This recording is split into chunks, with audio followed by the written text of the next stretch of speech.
Gracias, Cristina. Ahora tengo el gusto de presentar a Fabián Moracha Berry, el cual es gerente general de la editorial Costa Rica. Bienvenido, Fabián. Buenas tardes para los presentes en la sesión y para los que la van a ver de forma posterior. Pues es un gusto para mí compartir hoy con ustedes sobre este tema.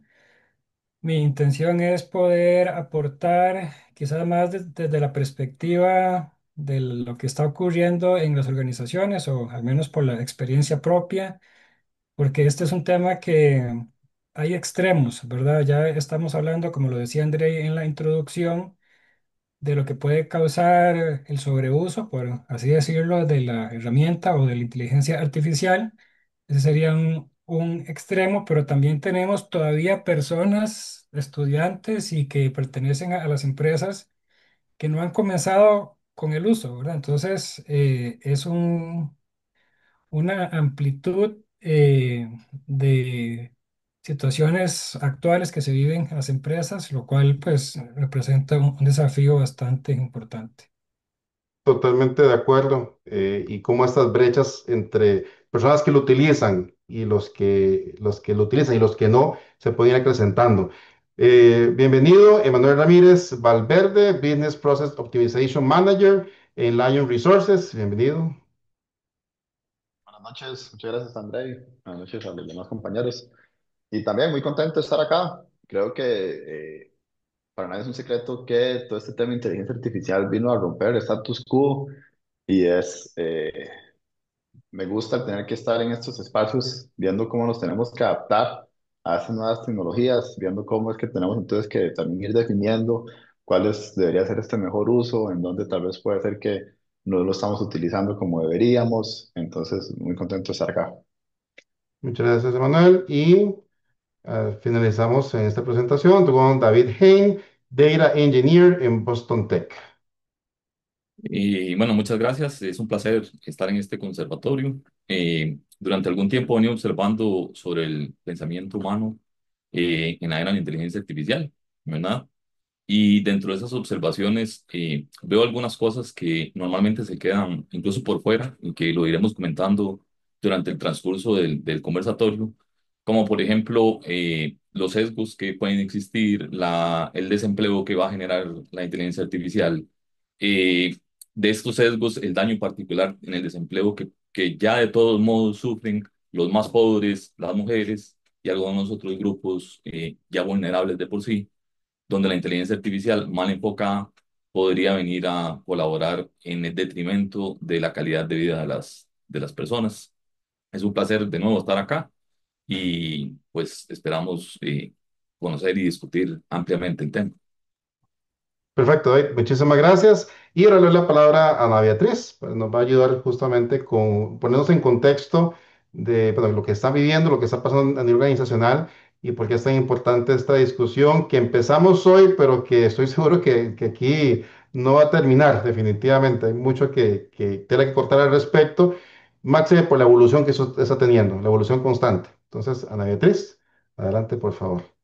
Gracias, André. Y es que, bueno, creo que ya nuestros cuatro panelistas han dado un insumo importante y una pizca de todo lo que vamos a conversar y de las situaciones que estamos enfrentando a nivel organizacional y a nivel universitario y en los diferentes contextos en los que interactuamos, porque está afectando directamente la capacidad de toma de decisiones y pues la vulnerabilidad de las mismas decisiones tomadas, porque no siempre la data está depurada o no siempre tenemos la información que necesitamos o no se está utilizando adecuadamente. Y pues esto además nos deja frente a dilemas de privacidad de datos, responsabilidad legal, qué pasa cuando los algoritmos fallan y por supuesto el riesgo que ya estamos viendo materializado de crear una dependencia tecnológica. Y esto compromete pues nuestra misma autonomía, tanto de las personas colaboradoras y de su capacidad de pensamiento como de la misma organización.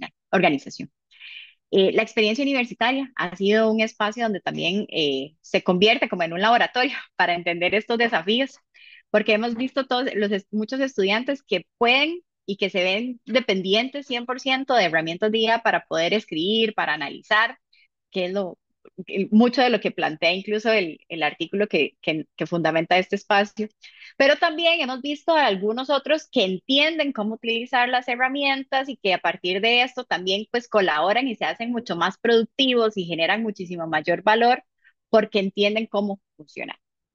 Entonces, esta dualidad también lo que nos deja es que nosotros tenemos que ver, bueno, que no hay un resultado predeterminado, ¿verdad? No hay un único camino, sino que tenemos que entender cómo es que vamos a ir diseñando esta interacción humano-máquina, humano-inteligencia artificial para evitar o para por lo menos frenar lo que estaba también planteando hace unos minutos David.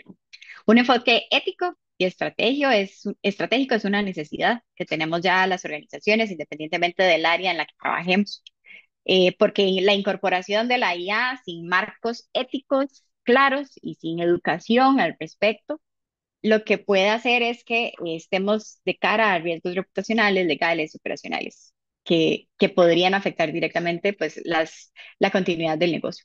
Y más importante aún es que tampoco eh, deberíamos estar generando o que las organizaciones que no estén pensando desde esta perspectiva eh, podrían quedarse atrás y no estarían viendo cómo podríamos justamente preservar y mantener la necesidad de que nosotros, seres humanos, también pensemos y seamos útiles frente al desarrollo del conocimiento y el crecimiento de las organizaciones y cómo nuestra capacidad de innovación, adaptación y liderazgo puede verse también perjudicada.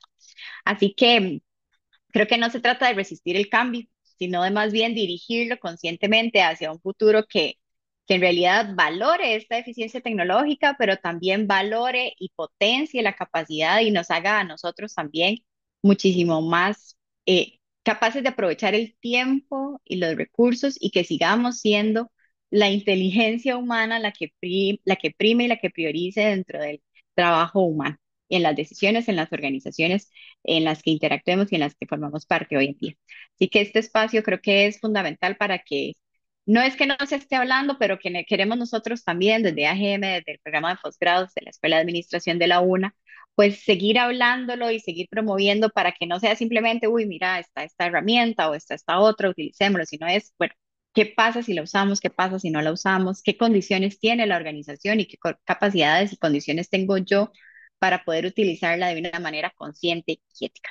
Así que esperemos que sea un espacio de mucho aprovechamiento, de crecimiento y de conocimiento. André. Listo, Ana, muchísimas gracias. Muy amable por esa introducción tan valiosa, tan clave justamente en este contexto, sobre todo por la multiplicidad de variables que implica este análisis. No es un único factor, es multifactorial y creo que por eso justamente tenemos este panel el día de hoy. Justamente para ahora sí darle pues la oportunidad al panel para que nos acompañe y empecemos este conversatorio. Nada más recordar, tenemos una serie de preguntas que estaremos planteando durante el ejercicio. Cada persona tendrá un tiempo de unos 2 minutos para responder justamente a esas preguntas y poder ir conversando. Vamos a empezar justamente este ejercicio con Fabián. Y la primera pregunta es que estamos usando la IA para aumentar nuestra inteligencia o realmente la estamos usando para externalizarla y que eso se convierta en peligroso para nuestras capacidades y nuestras empresas, personas, sociedad, etcétera. ¿Cómo lo analizas? Gracias. Sí, bueno, igual con un enfoque práctico y producto de lo que he observado, pues yo diría que no hay una única respuesta. O sea, no es que en todos los casos se esté utilizando para aumentar la inteligencia o que en todos los casos se esté eh, utilizando para trasladarle, digamos, esa responsabilidad a la inteligencia artificial. Creo que hay de todos los casos y cada uno de nosotros que la hemos utilizado, dependiendo de la situación, también caemos en un uso u otro, ¿verdad?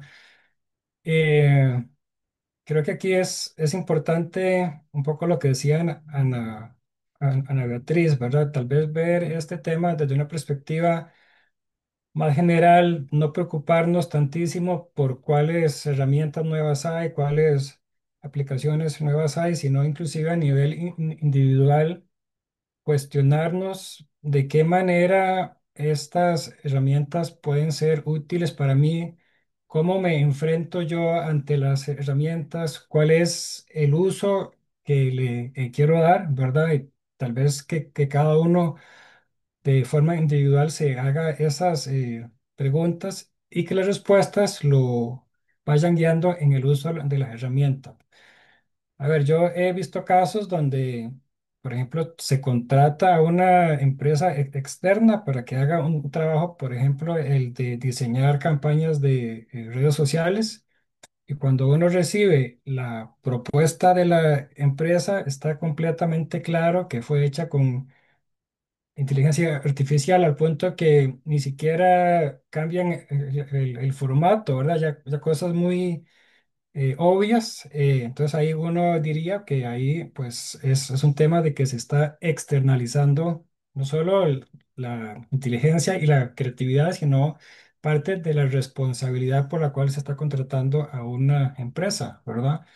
Sin embargo, pues obviamente hay usos, sobre todo en investigación, donde a partir de los insumos que las herramientas dan, le permite a uno como investigador acelerar ese proceso. Entonces yo diría que no hay una única respuesta y yo creo que inclusive a nivel personal, como les decía, cada uno a veces cae en utilizarla de una manera o de otra.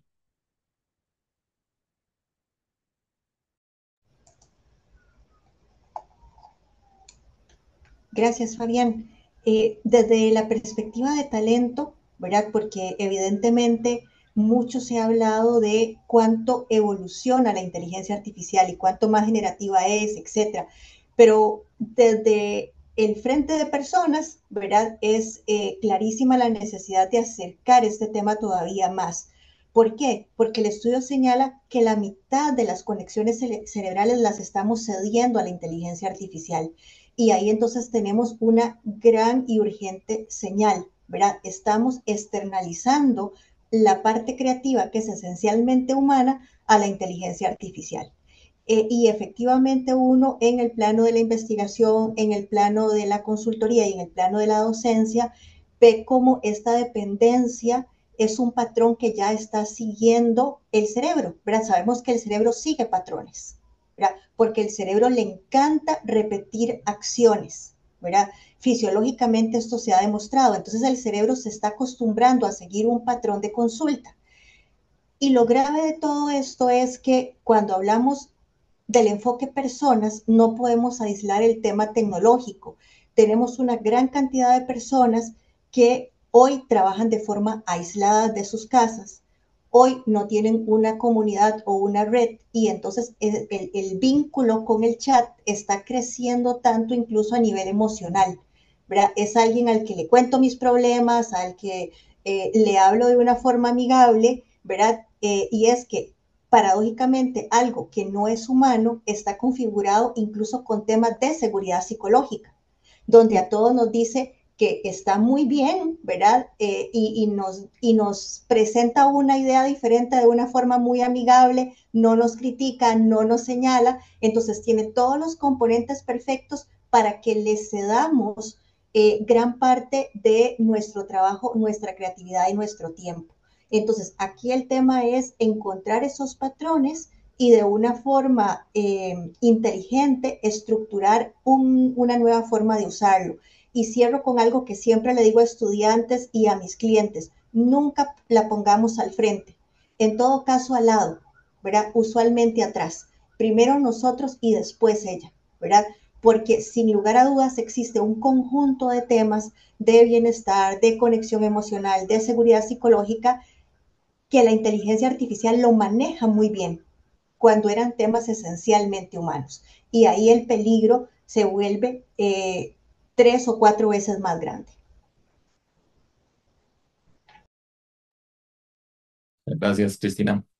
Sí, antes de ingresar al tema técnico, quisiera plantear una pregunta que creo que es muy importante cuando estamos hablando ante una herramienta que quizás es la primera, que no viene solo a acompañar al ser humano, sino que podría sustituirnos. Y es, ¿cuál es la sociedad que queremos? En realidad, las organizaciones, las personas, las universidades, los gobiernos deben de responder a qué sociedad queremos. A partir de ello debería responder la inteligencia artificial. Por algo muy claro que mencionaba Cristina hace un momento, la inteligencia artificial es capaz de sustituir incluso temas afectivos de las personas, incluso el erotismo, ya lo pueden comenzar a ver cómo comienza a aparecer temas eróticos relacionados con inteligencia artificial y comienza a cubrir todas estas cuestiones que el ser humano necesita y que comenzará a dejar de buscar en otras personas porque ya no las va a necesitar, las va a tener resueltas de alguna forma.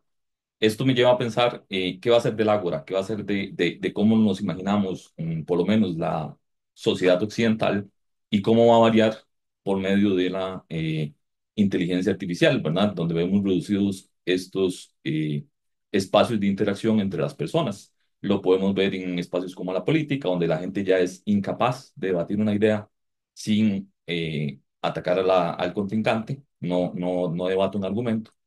Eh, Todo esto se ve reflejado claramente en la inteligencia artificial, ¿verdad? Que está basada en simplemente lo que hace es procesar nuestras ideas. Hasta el día de hoy no piensa. De hecho, el apellido de inteligencia todavía le queda bastante grande a estos modelos de procesamiento de datos, ¿verdad?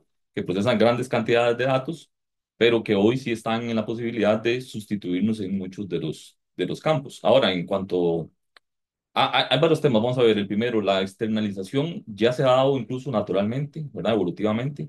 Teníamos hace más de 10.000 años capacidades de memoria episódica y una mejor ubicación, ¿verdad? Ya el GPS, por ejemplo, nos ha quitado esa capacidad. Teníamos sentido del olfato mayor, ¿verdad? Teníamos otras motoras finas, ¿verdad? Ancestrales que ya nos ubicaban. En otro contexto y que naturalmente hemos ido perdiendo por la propia evolución del ser humano.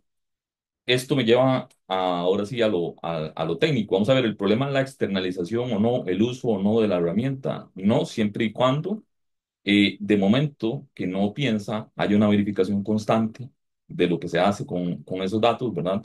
La inteligencia artificial tiene un fenómeno que se llama alucinación. Es capaz de inventar la inteligencia artificial generativa, que es a la que estamos hoy conversando. Eh, Siempre es bueno cuestionarle a la misma inteligencia el por qué y el cómo llegó a un resultado, ¿verdad? Para saber nosotros si es correcto el razonamiento de esta inteligencia para llegar a ese resultado.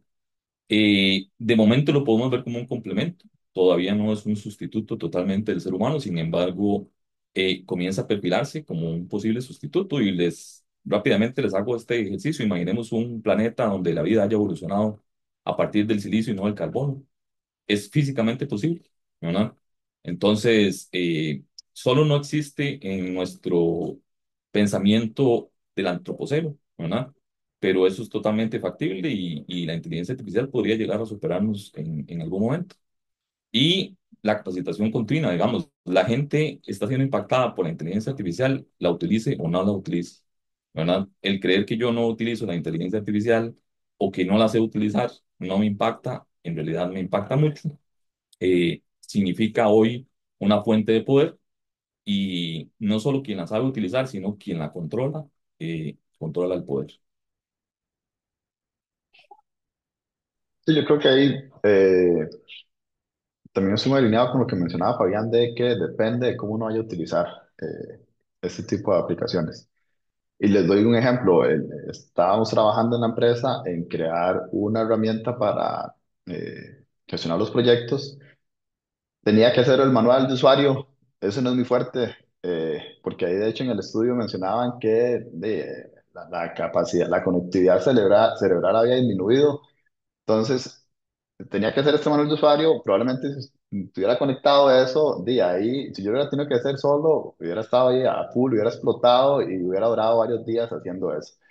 Empecé a utilizarlo con inteligencia artificial y lo pude hacer en dos toques, algo que nunca había hecho, porque de hecho hacemos herramientas y nunca hemos hecho un manual de usuario y lo hice súper rápido. Entonces, ¿a qué voy con esto? Yo creo que aquí lo importante, ¿qué fue lo que me permitió eso? Probablemente haciendo esa tarea, mi conectividad cerebral disminuyó, supongo, pero me dio tiempo para hacer otras cosas en las que sí realmente fluyo, en las que pude pensar cómo llevar esa herramienta todavía un poco más allá o qué cosas podemos hacer diferentes. Entonces creo que aquí también va esta parte de cuál es este uso que uno le da cómo se puede complementar también con cuáles son las fortalezas que uno tiene, porque también, obviamente, lo que ustedes mencionaban, le, le empecé a dar como instrucciones de cómo quería que hiciera el manual de usuario, y cuando yo lo leía, yo decía, ya, un manual de usuario por sí solo, la gente casi no lo lee, pero tras de eso, a como lo está generando inteligencia artificial, era demasiado repetitivo. Entonces, siempre tuvo que llegar el criterio humano a llegar a limpiar, a poner cosas, pero sí fue muy interesante ver cómo también habían hasta aspectos que yo no estaba considerando, donde podían tirar mensajes de error, que me llamó demasiado la atención, porque justamente para la primera vez que uno utiliza la aplicación que estábamos desarrollando, uno tiene que dar unos accesos. A mí ya se me había olvidado porque ya tenía rato de estar utilizándolo. Y la misma inteligencia artificial sugería de que de los casos, de los posibles problemas que puedan tener, a que uno tenía que dar acceso. Entonces, ese tipo de cosas me sirvió un montón. Tuve que depurar bastante la información, pero sí fue algo que una tarea que hubiera hecho antes, probablemente tomando un montón de tiempo, con esto me permitió ahorrar tiempo y trabajarlo, invertirlo en otras cosas. Muchísimas gracias a los cuatro. Y justamente la siguiente pregunta se enmarca mucho en todos, en estos elementos que lo menciona ahora Emanuel, lo mencionó incluso doña Cristina con mayor claridad. Nosotros primero y después la IA. ¿Cómo institucionalizamos ese principio de que el humano va primero y después viene la inteligencia artificial? Doña Cristina. Sí, muchísimas gracias, Ana. Y justo lo que habla Emanuel viene a dar una capa más de análisis, ¿verdad? Y es que cuando hablamos de equipos laborales, yo siempre les digo que hay un nuevo integrante, que es la inteligencia artificial, ¿verdad? Y como nuevo integrante, y como dice Manuel, hay que entender cuáles son mis habilidades y cuáles son las habilidades del chat y cómo, en caso de esta inteligencia artificial, y cómo las podemos complementar. Y tal vez ahí viene una primera pauta de cómo poner primero al humano y después a la inteligencia artificial, ¿verdad? Uno es obligar a una secuencia donde primero piense yo, ¿verdad? Y adicionalmente pueda comprender que eso que está haciendo el chat por mí, uno, yo lo puedo hacer, simplemente me está ahorrando tiempo, ¿verdad? Y dos, porque es un trabajo tal vez rutinario, repetitivo, ¿verdad? O es algo en lo que yo no me muevo muy bien, él puede ser más rápido, pero yo lo puedo evaluar. En el momento en que yo dejo de evaluar la calidad o no tengo elementos para poder decir si la calidad de lo que me está generando el chat es buena o no, ahí ya yo estoy perdiendo, porque estoy entregando un trabajo que no podría defender yo si él se apaga. Entonces, la primera pauta es eso, obligarse a una secuencia donde uno piense primero y considere si lo que está haciendo la inteligencia artificial la puedo evaluar o no, ¿verdad? La segunda pauta, y nosotros como humanos generarla y hacerla en nuestros estudiantes, en nuestras organizaciones y en nuestros clientes, es ejercicios de pensamiento crítico. Hay muchísimos y hay que hacer rutinas para que el cerebro entienda que la sinapsis se logra sin la inteligencia artificial, ¿verdad? Y la tercera, de alguna manera, es hacer bloqueos de inteligencia artificial. Es decir, hacer espacios donde podamos apagarla y evaluar qué tanto podemos producir creatividad, qué tanto podemos producir ideas sin tenerla encendida, ¿verdad? Porque lo que ustedes indicaron, uno lo ve muy frecuentemente en los estudiantes, ¿verdad? Ya uno sigue un patrón de la inteligencia artificial. Y entonces cuando uno se quiere diferenciar frente a un cliente, frente al mercado, uno debe de entender que si todos usamos inteligencia artificial, ya no hay un factor diferenciador que me haga a mí brillar entre otros. ¿Quiero eso o no lo quiero? Entonces, con esas tres pautas, uno podría estar controlando que primero vaya uno y después al lado o atrás vaya la inteligencia artificial.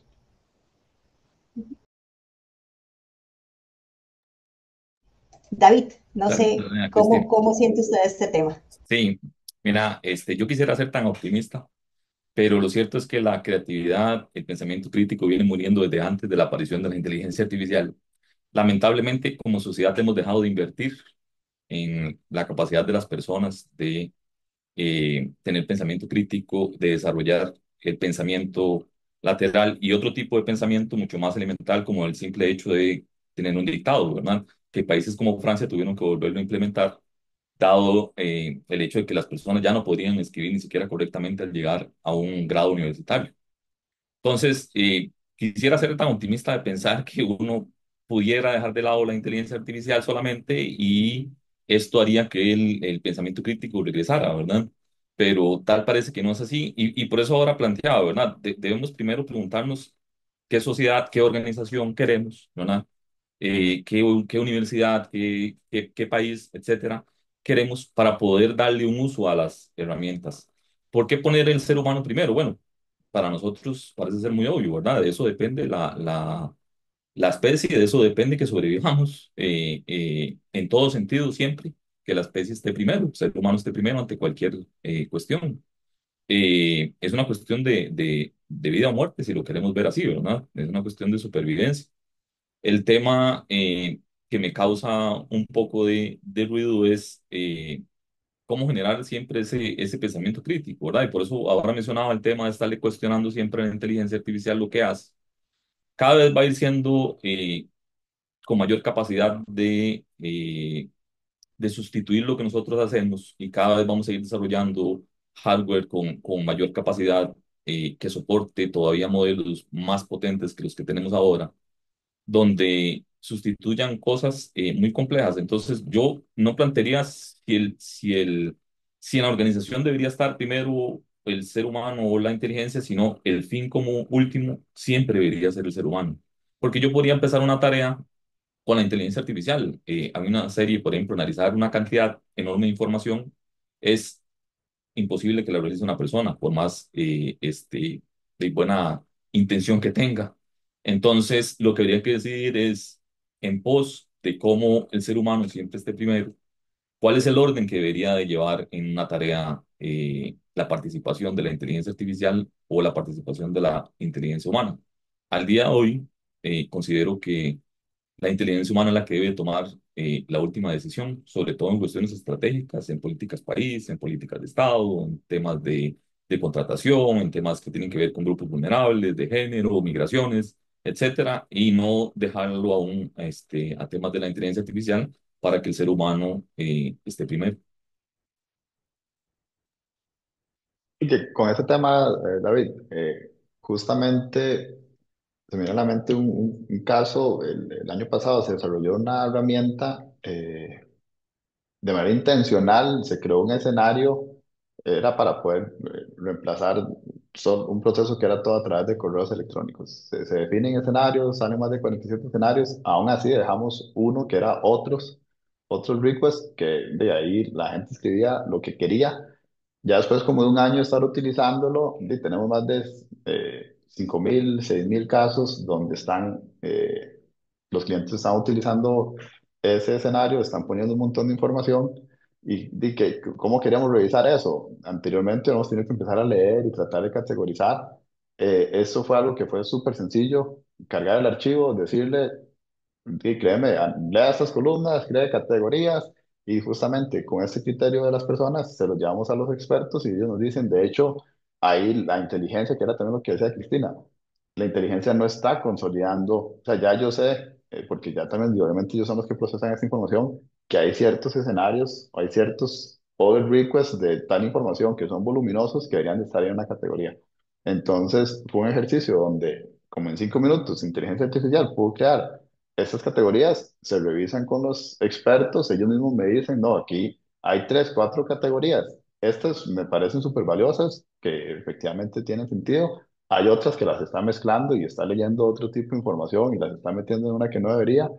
Y le volvemos a decir, ok, carga entonces. Sabemos que de fijo queremos tener estas cuatro categorías, más las otras, y nos genera entonces ya un montón de información que nos decía, de hecho, el director del equipo ya tenemos un montón de herramientas en la organización donde ahora tenemos esta información que lo que antes eran 47 escenarios, ahora podemos tener 10 escenarios más gracias a esta información y un análisis que fue relativamente sencillo. Entonces creo que sí, siempre va a ser importantísimo que estén las personas primero y me gustaba mucho esto que mencionaba Cristina de que de un buen parámetro para no saber si uno lo está utilizando bien o mal, es que usted es el que debería poder decirle a la inteligencia artificial está mal, porque también me han sucedido temas y con factores que no son ni laborales, preguntando a la inteligencia artificial cuál es el orden cronológico para ver todas las películas de Marvel. Y nos está haciendo unos enredos que uno decía, yo sé que está equivocado, o se brincó Hulk, o no me está poniendo Spider-Man. Entonces, son cosas que si uno solamente se queda con eso, se va a ver las películas en un orden que no corresponde y que quién sabe de dónde sacó esa información y que también no sé si han visto los reels donde habla de que lo contesta con una seguridad que si usted no tiene ese criterio, usted dice, listo, esto es, y así vamos, y esto es lo que voy a ir a defender o a hablar en algún lugar. Entonces, este criterio siempre tiene que existir. De mi parte, yo, bueno, ya creo que los compañeros han comentado bastante bien. Yo quisiera retomar un poquito lo que mencionaba Cristina de las rutinas, ¿verdad? Y hay cosas que pareciera que son muy sencillas, pero a mí parece que son a la vez muy poderosas, ¿verdad? Y es el tratar de implementar dentro de la organización que los usuarios de la IA se hagan ciertas preguntas una vez que utilizan la herramienta. Para intentar dar un ejemplo. Esta semana yo tenía que enviarle un correo a un grupo de personas con la intención de darles a conocer un producto, porque me dio, no sé, tuve la idea, porque en realidad es un correo bastante sencillo de hacer, de pedirle a la inteligencia que lo hiciera, le puse cierto contexto y la verdad es que lo redactó mucho mejor de lo que lo iba a hacer yo. ¿Por qué? Porque se enfocó no solo en los beneficios del producto que yo estaba tratando de mostrar, digamos, sino que incluyó también ciertos aspectos que tenían más que ver con la importancia para la empresa de las personas a las cuales le iba a dirigir ese producto. Entonces le dio un enfoque más de relaciones públicas casi, no se sintió tanto como venta y en realidad fue algo que me gustó bastante. Entonces, ante un escenario como ese, una rutina sencilla es que yo me pregunte, ok, ¿cuáles son las cosas que estoy viendo que agregó que son útiles para mí? Y a partir de ahí comenzar a aprender yo de eso, ¿verdad? No quedarme con qué dicha que lo hizo más rápido y mejor que yo y listo, paso, porque es que si me quedo solo con la alegría de que me ahorra tiempo, pero no estoy tomándome yo el tiempo para aprender, ¿verdad? Lo que está incorporando, que yo no lo había visto al inicio, pues entonces no le estoy sacando yo provecho y me estoy quedando contento con que ahora lo hago más rápido. Entonces, creo que hay ciertas rutinas o ciertas preguntas que pueden parecer muy básicas, que si las logramos incorporar dentro de los usuarios, pues se puede lograr ese enfoque de que sea primero las personas y luego la herramienta. Muy bien, perfecto. Muchas gracias a los cuatro nuevamente por sus aportes. Realmente el tema de el pensamiento crítico creo que es clave y esto me lleva, y hago referencia a un artículo, no sé si recientemente lo vieron, me parece que fue en estas semanas que salió, donde el el primer ministro sueco aceptó que utilizaba inteligencia artificial como una segunda opinión. No sé si vieron ese artículo. Ahorita no me atrevo a pronunciar el nombre como tal del primer ministro para no equivocarme, pero aquí viene y con base en eso quiero plantear esta pregunta, que entonces con lo que estamos conversando, ¿qué tareas sí deberían automatizarse o utilizarse por medio de inteligencia artificial y cuáles otras no? ¿Verdad? ¿Cómo hacemos esa separación? Pues quizá antes cuando hablamos de automatización, previo al hablar de IA, pues lo que automatizamos claramente eran tareas muy repetitivas, pero que no abordaban pues la parte creativa que lo vimos el día de hoy. Entonces, teniendo ese nuevo contexto con la inteligencia artificial, ¿cuáles tareas consideran ustedes que sí deberíamos asociar o permitir esa automatización y cuáles no? David. Sí, muchas gracias, André. Eh, Vamos de nuevo. Es difícil, ¿verdad? Pensar que este carro lo podamos parar, ¿verdad? En algún momento. Sobre todo porque no hay un único ente que tenga control sobre algo que se llame inteligencia artificial o que exista una única inteligencia artificial, ¿verdad? Entonces las organizaciones tienen que ser muy claras en cuáles son los impactos que tiene efectivamente el uso de la inteligencia artificial. Por ejemplo, podría generar el pensamiento de sustituir personas, ¿verdad? Lo cual desmotivaría y serían las personas. ¿Cuáles tareas se comienzan haciendo? Las repetitivas, efectivamente. Son las primeras personas que se verán afectadas por el desempleo, claramente a raíz de la inteligencia artificial. Y son las primeras tareas que claramente son recomendadas en automatizar utilizando inteligencia artificial y donde se lleva un procesamiento en gran volumen de datos, ¿verdad? Pero también está el otro conjunto, ¿verdad? De cuáles tareas todavía deberían de conservarse en manos de personas, ¿verdad? Y son todas aquellas que tengan que ver con sesgos, ¿verdad? Con cuestiones sensibles, ¿verdad? Por ejemplo, en el momento de la contratación de una persona, aunque una herramienta de inteligencia artificial es capaz de analizar muy bien un candidato y sus skills, finalmente la inteligencia artificial arrastra todos los sesgos que tenemos, ¿verdad? Que tenemos como sociedad, como patriarcado, etcétera, que hemos venido alimentando, y eso podría ser que deje por fuera, dado nuestros sesgos, personas que están totalmente capacitadas. Otros espacios, por ejemplo, donde refuerce ya nuestro criterio, ¿verdad? Si ya tenemos una idea preconcebida, posiblemente no la debamos construir con la inteligencia artificial porque nos va a reafirmar los sesgos sociales que ya existen, ¿verdad? Entonces, posiblemente un plan estratégico, económico o temas de índole sensible social y de este tipo no se deban de dejar en manos de la inteligencia artificial porque claramente va a lanzar hacia un sesgo. Hace algunos años se hacía un experimento sobre a quién elegiría atropellar un carro de estos autónomos, que no voy a decir la marca, ¿verdad? Y se descubrió que elegiría atropellar a una persona sin recursos por sobre una persona con recursos, por ejemplo, por la apariencia. Entonces, ese tipo de tareas, ¿verdad? Aún deberían de permanecer bajo la decisión de los seres humanos, ¿verdad? De cuáles sí y cuáles no deberían de trasladarse, ¿verdad? Redondeando en el tiempo, ¿verdad? Pues sí, efectivamente las tareas repetitivas y de altos volúmenes de datos deberían ser las que son transferibles, no dejando de lado que todas estas tareas tienen personas que hoy están a cargo, ¿verdad? Y que tienen personas sensibles de frente o que obtienen un servicio de ellas y que no podemos dejar de lado. Alineado con esto que dice David, creo que es importante, a pesar de que ha venido a revolucionar o a cambiar el status quo, todo este tema de inteligencia artificial, hay que ser consciente de que tiene sesgos, de que nosotros de hecho en el trabajo tenemos unos cursos y está muy interesante porque parte de justamente esta concientización de que aunque tenemos un montón de herramientas que podemos utilizar, eso no es eso no es la santa palabra. Venía el ejemplo que decía que si usted le dice a inteligencia artificial que le haga un dibujo del presidente de los próximos 10 años, solo hace dibujos de un presidente que sea hombre, porque como se basa en información histórica y han habido menos mujeres presidentes, entonces lo que va a generar son hombres.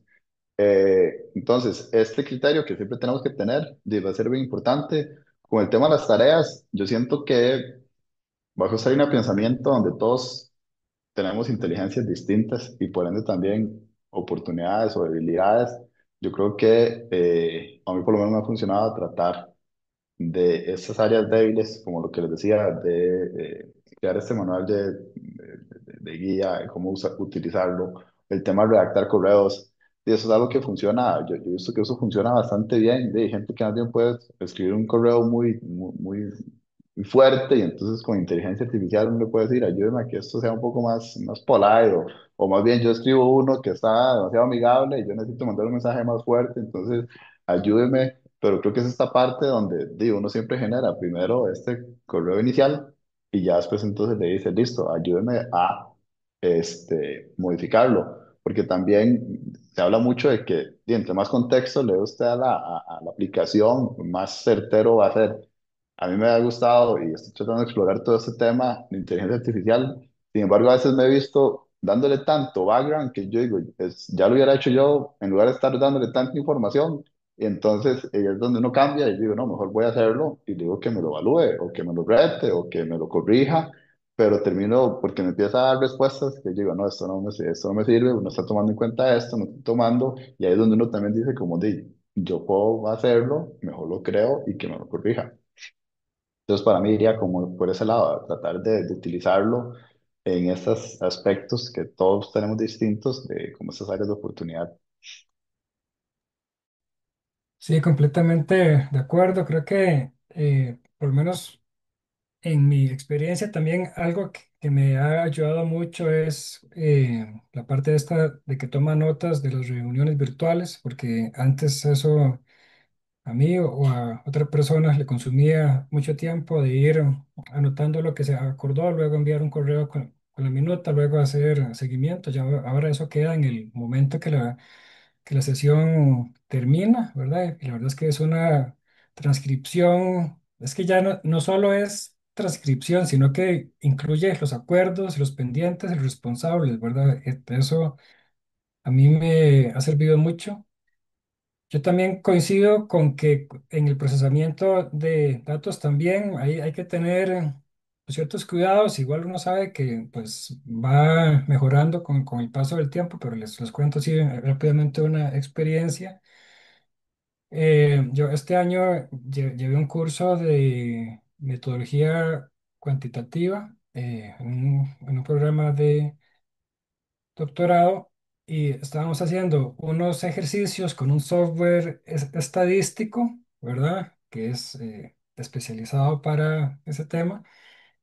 Y yo intenté replicar los ejercicios en una inteligencia artificial y resulta que me daba resultados de estadísticos que eran imposibles calcular con los datos que le estaba dando, ¿verdad? Entonces, si usted se confía de eso, pues inclusive puede llegar a tomar decisiones completamente no soportadas por los datos, ¿verdad? Entonces, sí creo que en el procesamiento de datos ayuda mucho siempre y cuando usted sea capaz de comprobar de alguna manera si lo que le está diciendo es cierto o no, ¿verdad? Porque, o sea, como les digo, llega a calcular cosas que son imposibles de calcular con los datos. Pero bueno, creo que en este tema de las notas de las reuniones y del análisis de los datos es muy útil y ahorra mucho tiempo.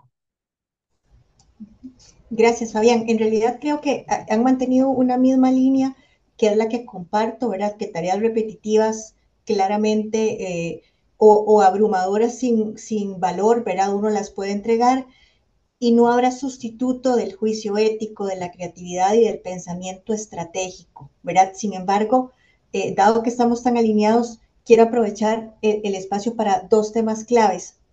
Uno, cuando David decía que efectivamente venimos muy retrasados en el tema de pensamiento crítico, efectivamente, ¿verdad?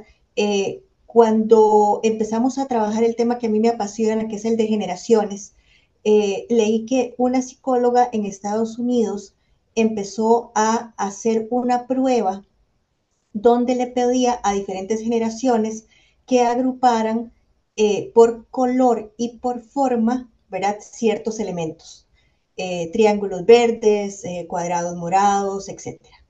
Y entonces la generación X usualmente agrupaba primero forma o color y después forma y color. Sin embargo, las generaciones más jóvenes de una vez agrupaban forma y color. ¿Verdad? O sea, yo no necesito segmentar triángulos, cuadrados, ¿verdad? Y después cuadrados verdes, sino que de una vez digo, estos son cuadrados verdes. Y ahí claramente estábamos eliminando una capa de pensamiento. Yo podía llegar más rápido a la solución, pero de alguna manera el cerebro estaba suprimiendo algunas capas analíticas, ¿verdad? Entonces, claramente esto es así, David. Claramente hemos estado perdiendo esa capa de analizar y entender por qué lo estamos haciendo, por qué esta conclusión. Y el tema es que la inteligencia artificial yo le llamo una ilusión de conocimiento, ¿verdad? Nos hace sentir como que conocemos ciertos temas, pero que en realidad si nos comienzan a preguntar sin el chat, nos quedamos frenados y desconocemos totalmente. Entonces, para mí ese es uno de los grandes temas que hay que trabajar desde los niños en adelante, ¿verdad? Y además, cuando decimos qué tareas nos pueden quitar y qué no, estos temas a mí me apasionan y entonces recuerdo que hace muchos años cuando se empezó a hablar de automatización, ni siquiera de inteligencia artificial, no sé si ustedes recordarán que surgieron dos robots icónicos, Sawyer y Baxter, de una empresa que fue la primera que lanzó estos dos robots para trabajo colaborativo humano-robot.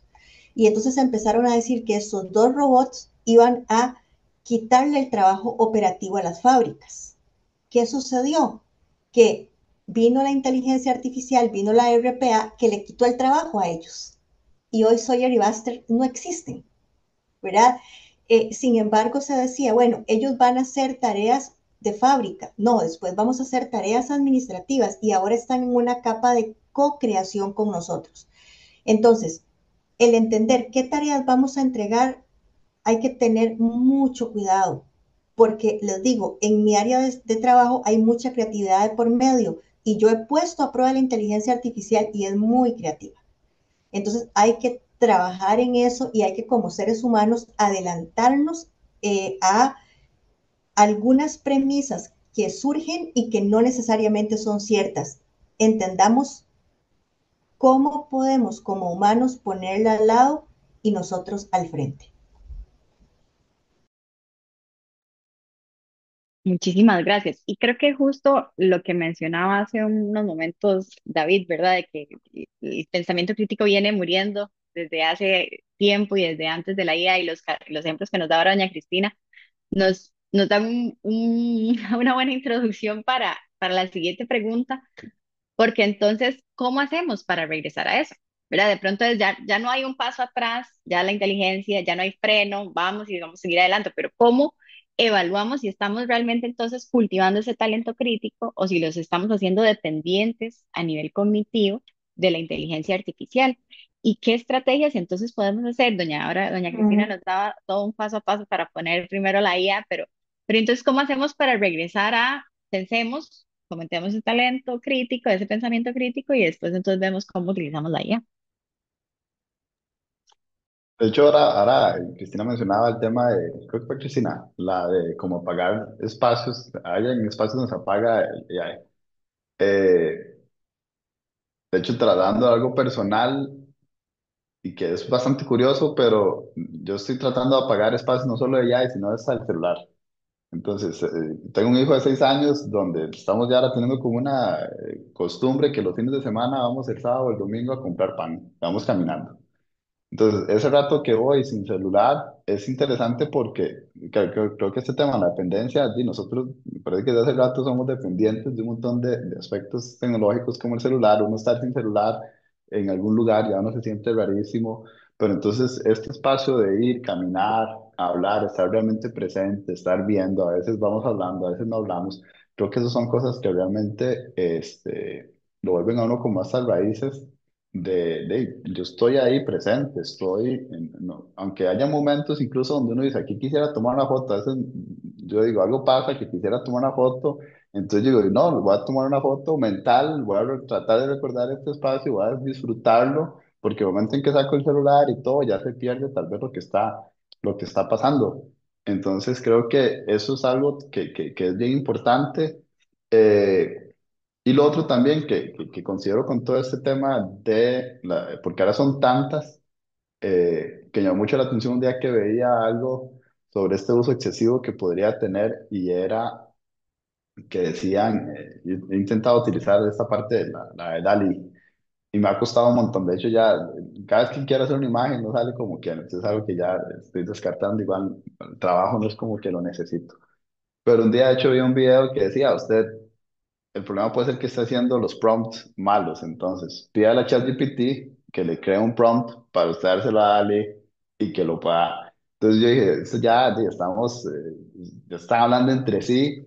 Me llamó mucho la atención porque al final de cuentas me quedó muchísimo mejor con este enfoque que yo escribiéndole directamente, pero la conclusión que llegaba es, después me ponía a pensar y decía, qué creativo quien se le ocurrió eso. Entonces creo que también estamos en un momento donde eh, el ver también cómo se utilizan este tipo de herramientas, de ahí estamos creando, estamos ideando, estamos probando, estamos testeando y ver qué son cosas que nos pueden funcionar y qué son otras que definitivamente de nosotros no nos van a servir. Yo hay muchos temas que ni siquiera le pregunto con esa experiencia también de ser padre. Algo que me llamó demasiado la atención fue teníamos un pediatra donde nos decía algo, después lo cambiamos y nos decía totalmente lo contrario al otro pediatra. Y yo decía, los dos son doctores, los dos tienen la misma especialidad y uno dice que una cosa es buena y otro dice que la cosa es malo.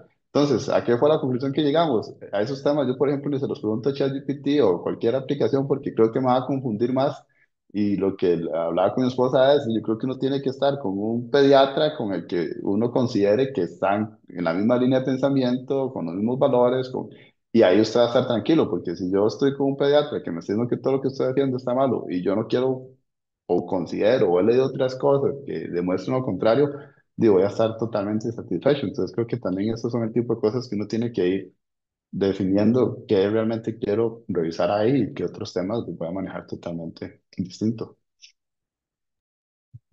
Sí, en esa misma línea de David sobre pensamiento crítico, yo creo que hay cosas como muy prácticas que se pueden implementar. Por ejemplo, pedirle a la herramienta que le agregue las referencias, ¿verdad? De a dónde te está tomando cada cosa. Esa es una práctica que muy pocas personas tienen y asume que lo que la herramienta dice es porque es como la única versión de las cosas, pero en realidad lo que la herramienta dice ante una pregunta tiende a ser el consolidado y el resumen de diferentes fuentes, ¿verdad? Entonces, pedirle a las personas que implementen la rutina para ciertos temas de importancia que le están preguntando a la herramienta, que le pida a la herramienta que le agregue las referencias de la fuente de información, de dónde está tomando eso. Ya a partir de ahí, pues estamos pues provocando que las personas sean críticas con lo que están viendo, ¿verdad? Porque ya dependiendo de la reputación de la fuente, ya uno puede tener más o menor confianza respecto de lo que la herramienta está indicando, ¿verdad? Y otro elemento fundamental que igual es básico es como el poder de las preguntas, ¿verdad? Yo hace unas semanas estaba buscando una frase que haya dicho alguien muy importante en la historia sobre los beneficios para la humanidad o para las personas o sobre la relevancia general de literatura, ¿verdad? Entonces le hice esa pregunta, me generó un listado, hubo una que me gustó en particular de Cicerón, ¿verdad? Entonces pone, Cicerón dijo esto, ok. Entonces no me quedé con eso, sino que le pregunté, bueno, ¿cuál es la fuente, verdad? En qué obra está citada exactamente esa frase? Entonces ahí me dijo, no, no fue que lo dijo literal, sino que esa es una interpretación que se acostumbra a hacer de lo que dijo, pero en realidad lo que dijo fue esto otro. ¿Verdad? Entonces, creo que ahí es un buen ejemplo de el poder de las preguntas y de cuestionarnos nosotros y de cuestionarle a la herramienta cosas que pueden parecer muy claras de que si nos dicen que tal persona famosa dijo esto, pues asumimos que exactamente fue eso lo que dijo cuando en realidad en este caso resultó ser una interpretación histórica de un discurso que la persona dio, ¿verdad? Pero creo que un poco también, volviendo al tema de las rutinas, ¿verdad? En este caso, si incorporamos ciertas preguntas que cuestionan lo que la herramienta nos está diciendo, eso puede servir para desarrollar el talento crítico. Sí, totalmente de acuerdo, Fabián. Y realmente lo de las rutinas es algo para mí importantísimo. ¿Por qué? Porque así como tenemos rutinas culturales para fortalecer e internalizar valores, por ejemplo, también podríamos tener rutinas culturales en las organizaciones para determinar qué tanto, ¿verdad? Podemos controlar el uso de la inteligencia y cómo lo vamos a hacer, ¿verdad? Entonces, las rutinas culturales, a mi gusto, deben trabajarse desde la perspectiva de talento, ¿verdad? En el bienestar cognitivo, ¿verdad? Porque hablamos mucho de bienestar físico, bienestar mental, y ahora hay un nuevo término que podría ser de moda, pero realmente a mí me encantan las bases de bienestar cognitivo. ¿Por qué? Porque es esa capacidad de trabajar desde las neurociencias el que nuestro cerebro sea muy fuerte, ¿verdad? ¿Y cómo podemos trabajarlo? Uno, que está haciendo algo que a mí me encanta, la tendencia de la quietud, tener espacios sin tecnología, sin voces, donde uno de forma pausada y sobre todo utilizando esa quietud pueda generar patrones de sinapsis, patrones de oxigenación cerebral sin usar la inteligencia artificial, ¿verdad? Entonces, las organizaciones deberían implementar estos espacios de quietud, ¿verdad? Para oxigenar el cerebro fuera de cualquier inteligencia artificial. Y claramente hacer muchas rutinas, ojalá presenciales, de retos de creatividad, de resolución de problemas, de planes estratégicos, ¿verdad? Donde todos los celulares y las computadoras vayan a un lado y activemos el cerebro y hagamos sinapsis.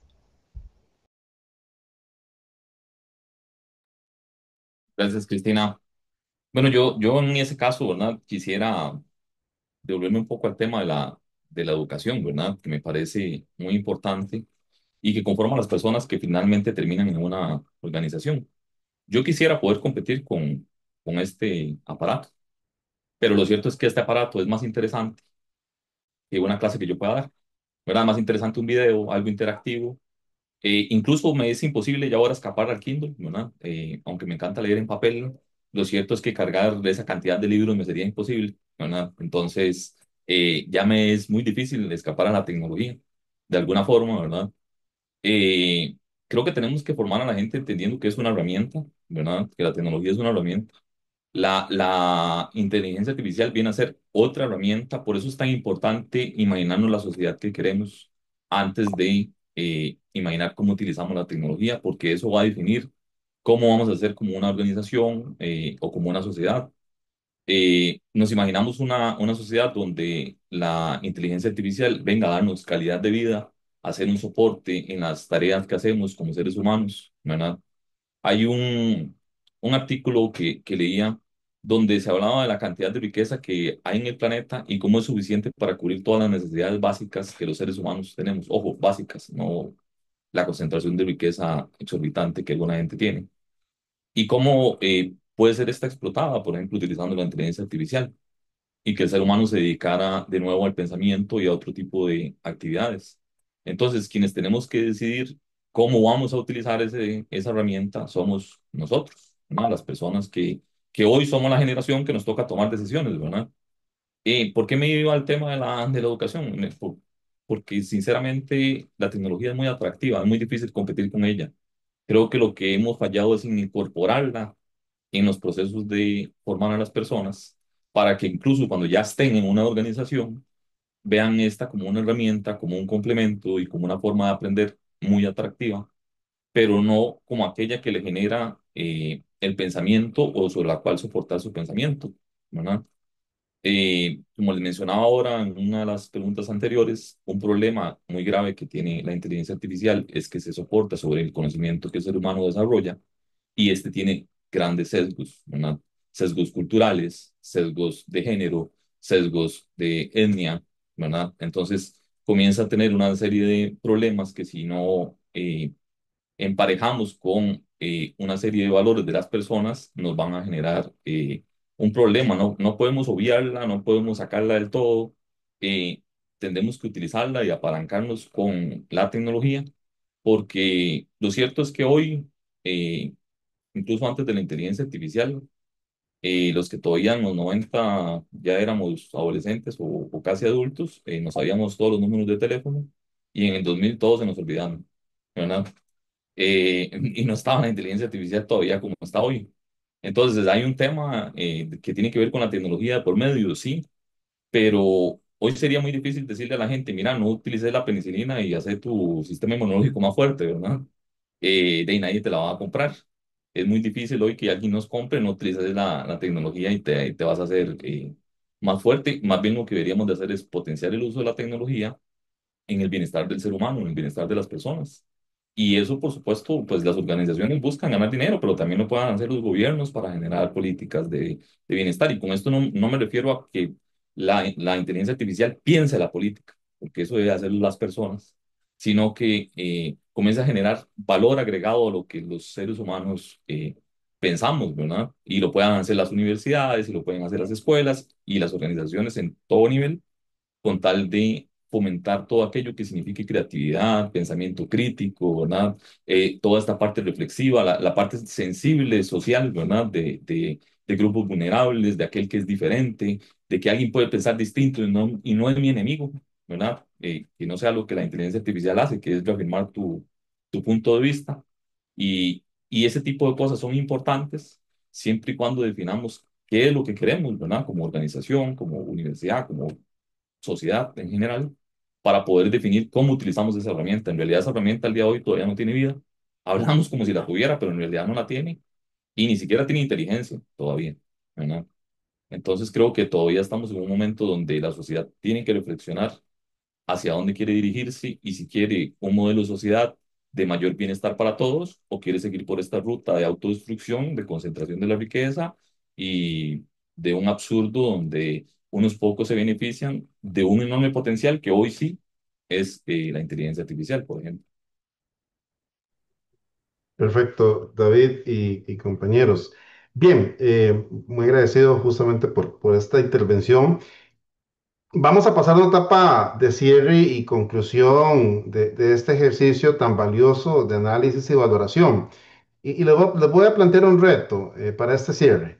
El otro día estoy yo en un curso de liderazgo y transformación digital y conversaba con el profesor, que es investigador en la Universidad de Edimburgo, y le preguntaba, bueno, ¿qué lineamientos hay? ¿Qué buenas prácticas hay? ¿Qué podemos utilizar a nivel de empresa para decidir lo bueno, lo malo, lo sí, o sea, lo que es correcto? Y me decía, no, no hay, o sea, ahorita no hay, estamos aprendiendo todavía, o sea, y esto sigue evolucionando tanto que podemos definir algo hoy, pero mañana hay que volverlo a definir, etcétera.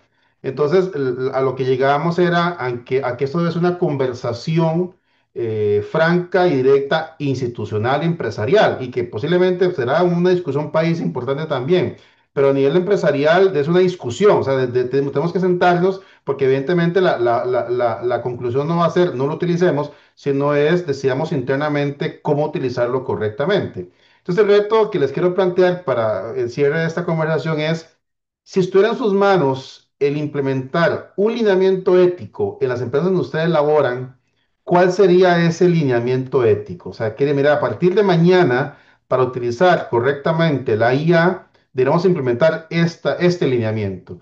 Entonces, les voy a pedir a todos que nos planteen una propuesta de cuál puede ser ese lineamiento. Claramente, con una forma también de, con base en lo que hemos venido discutiendo y conversando en la sesión.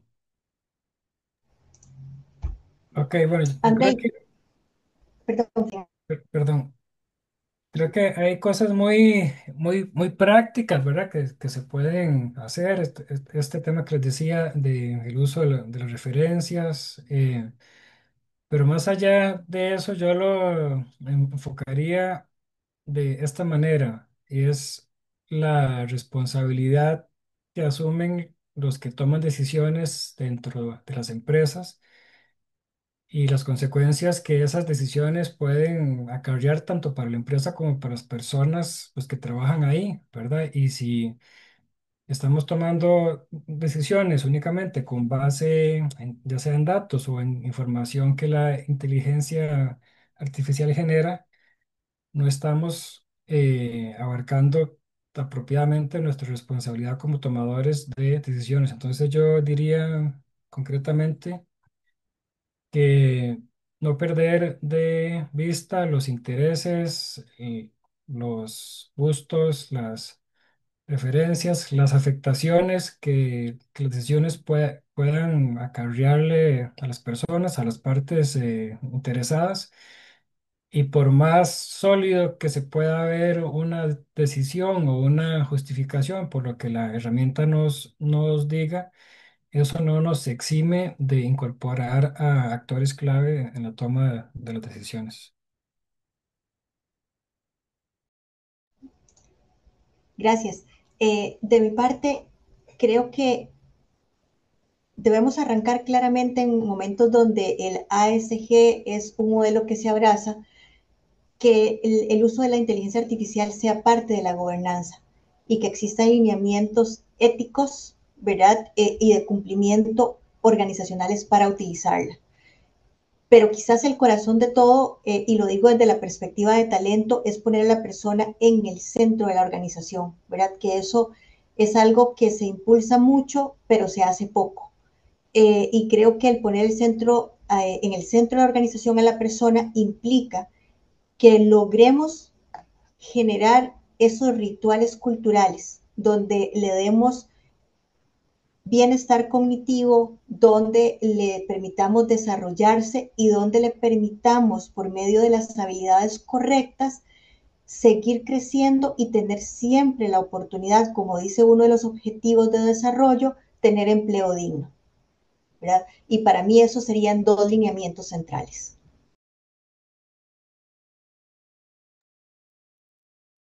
Bueno, yo basaría estos lineamientos éticos en un tema que es muy importante como sociedad, que es la confianza, ¿no?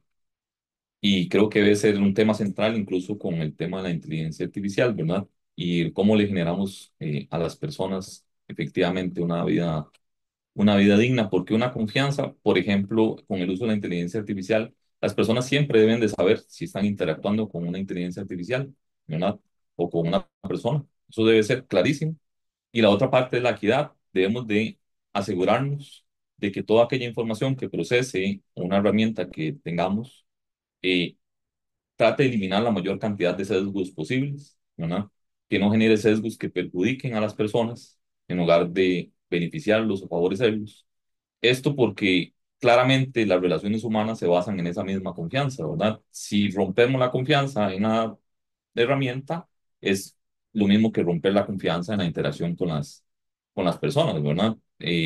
Si una organización no logra establecer la confianza de las personas con sus herramientas, las personas dejarán de utilizarlas o dejarán de utilizar esos canales, ¿verdad?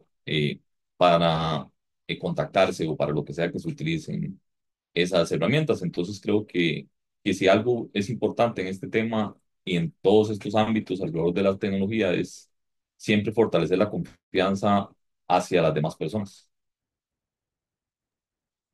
Y sumado a eso, yo creo que también es algo muy básico y eso no aplica solo para AI, sino para cualquier cosa, y es recordar que siempre el ser humano es el que es responsable del uso que se le está haciendo a cualquier herramienta. Entonces, que ahora mencionaba Fabián de cómo al final de cuentas era como un chisme ya lo que estaba llegando ahí de esta frase que dijo, porque lo escuchó de alguien. Entonces yo creo que es esa responsabilidad que sintió Fabián de revisar si eso efectivamente era algo que estaban diciendo y no simplemente copiar y pegarle una presentación o hacerlo, transmitírselo a todo el mundo. Creo que eso es algo que no tenemos que olvidar, que eso me acuerdo también en la U cuando salió Wikipedia, que cualquier persona al final de cuentas puede editar Wikipedia y usted ponía de fuentes en la tesis de la U, Wikipedia, usted le decían, usted no puede poner eso. Usted tenía que ir a revisar si efectivamente la fuente que estaban citando ahí era válida o no, que creo que pasa lo mismo, porque si no termina de uno citando frases inventadas o compartiendo información y que yo creo que es esto, es algo que a mí me puede ayudar, pero al final de cuentas ese criterio, esa responsabilidad de que si yo envío un correo, de que si yo monto un análisis, lo que sea, apoyado, ¿no?, en inteligencia artificial a la hora de yo enviarlo, eso está afirmando que lo está haciendo una persona y que yo tengo que ser responsable. De ahí también con lo que decía Cristina, uno tiene que tener todo ese criterio para uno saber si eso está bien o está mal y no inventar. Yo a veces le digo que me mande un correo y me lo pone en inglés y me pone palabras que yo desconozco. Tengo que ir a buscar que efectivamente esa palabra existe, yo nunca la he escuchado y de hecho la cambio porque yo digo, yo ni siquiera la conocía, no suena ni natural. Entonces, ese tipo de cosas, de ser responsable uno, cualquier cosa que uno va a hacer, es algo que al final de cuentas uno es el que tiene que dar la cara, creo que es algo bien importante. Bueno, creo que podríamos seguir aquí por horas y horas discutiendo y conversando e ideando estrategias y buscando y generando más ideas para poder enfrentar los retos que nos presenta la inteligencia artificial. Y creo que este ha sido un ejercicio de esa búsqueda del talento crítico, ¿verdad? De que nosotros podemos pensar sin la mediación de la inteligencia artificial, de que tenemos experiencia, tenemos conocimiento, nos hemos ido formando y que podemos realmente cuestionar los fenómenos y las situaciones que a las que nos estamos enfrentando y eso es lo que no podemos perder. Eh, Quisiera que, o sea, y abriendo el espacio para que sigamos pensando todos, y no solo los que estuvimos aquí en vivo, sino los que vean posteriormente también la grabación, y que desde la universidad, desde las empresas, cualquier organización podamos seguir reflexionando es justamente lo que creo que lo que mencionaba David, ¿verdad? ¿Qué tipo de sociedad queremos? ¿Qué tipo de organizaciones queremos? ¿Y qué tipo de seres humanos queremos ser? ¿Verdad? Y cómo la inteligencia artificial podría ayudarnos a llegar a ser ese tipo de personas que queremos ser, a colaborarnos o a regresar a lo que quisiéramos también ser frente a retos tan importantes como el realmente centrar y poner a la persona en el centro de las organizaciones, en el centro del pensamiento de políticas públicas y de las decisiones que se van tomando de cara a tantas dificultades a las que nos estamos enfrentando. Les agradecemos muchísimo por sus aportes, tanto a, bueno, a David, a Cristina, a Emanuela, a Fabián, a quienes estuvieron también en vivo acompañándonos. Y bueno, para nosotros siempre será un gusto poder generar estos espacios de conversación, de opinión y que sigamos pensando por nosotros mismos frente a los retos que tenemos. Muchísimas gracias a todos y que pasen muy linda noche. Muchas gracias, Ana, y muchas gracias a todos. Un placer. Y estamos en contacto. Muchas gracias, buenas noches. Gracias, buena noche. Gracias. Buenas noches. Y listo. Listo. Ok.